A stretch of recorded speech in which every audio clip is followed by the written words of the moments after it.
What's up, everybody? It's the Digital World Podcast. And here you see a chart, and you have to check this out.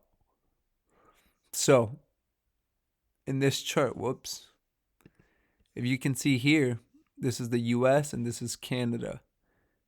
And here is their disposable income relative to home prices. And as you can see, hold on, if I click on this, okay, that doesn't tell me anything. Okay. It says real disposable income and real home price index. The time frame is from Q1 of 1975 to Q4 of 2020. A cross-country quarterly database of real house prices. A methodological note. Okay, so you see the US versus Canada. You see the disposable income versus home prices in the US right here. Now look at what theirs looks like. Their disposable income versus their actual home prices. Their home prices are almost double what the disposable income is. Insane, absolutely insane. And then here he continues to say that Hamilton, Ontario is more expensive than San Jose, California. And then here's the article for that. And then this is what struck me really, really immensely.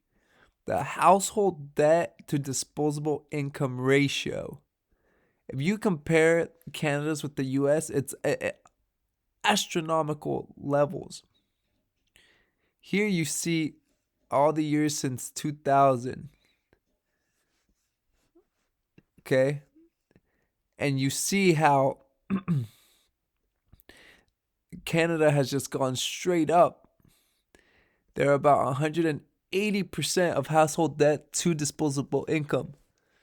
So for every $100 that you have of disposable income, you have 180% of that for debt.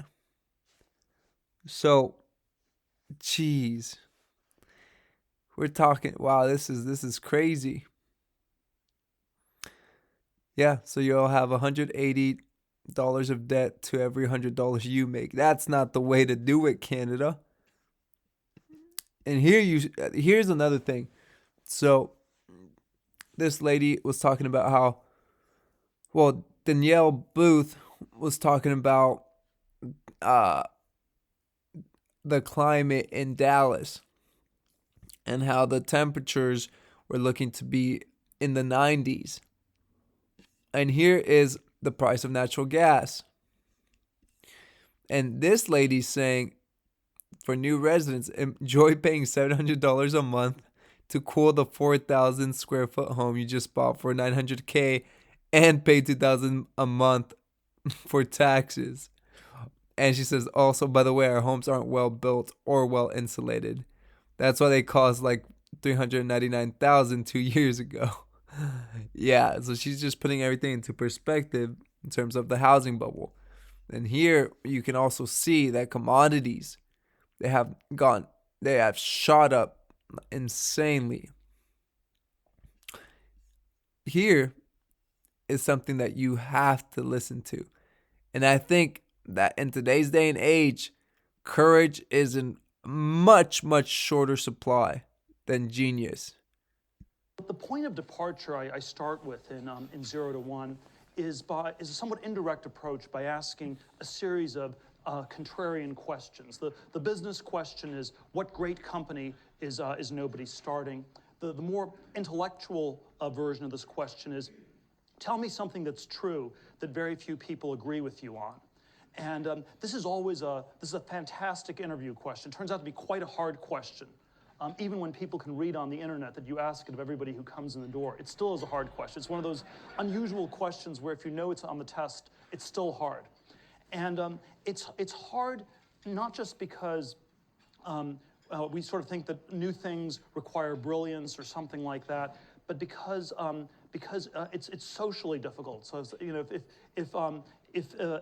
if I ask you that question, if you tell me something like the education system is screwed up or our political system doesn't work very well, those are true answers, but they're not actually good answers because all of us already know them to be true. The good answers are ones that are somehow uncomfortable, that the person interviewing you does not actually want to hear. And I think we live in this world where courage is in far shorter supply than genius. There you go.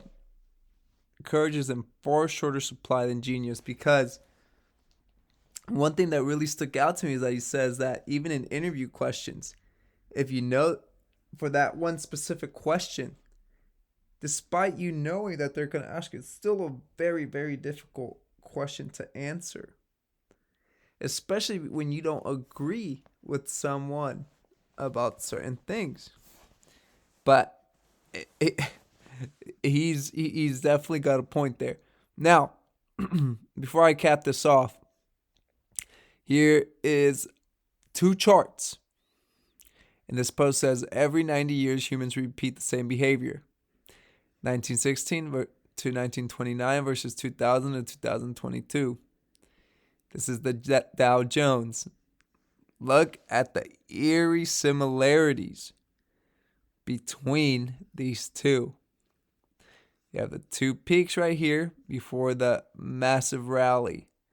And that rally is 504%. And right now, currently, it's at 477%. Or at the time of this posting. So, looks like we got a ways to go. Or barely, we barely have any more room to go to the upside if we're kind of following this. Because what follows is a long bear market, multi-year bear market, and decades worth of really bad struggle for people. Because the stock market didn't reach the same peaks until, I believe, the late 50s or 1960s. That was like 30 years later. So, anyway, with that in mind, thank you for watching. Like and subscribe to the channel. This is the Digital World Podcast. And I'll see you in the next episode.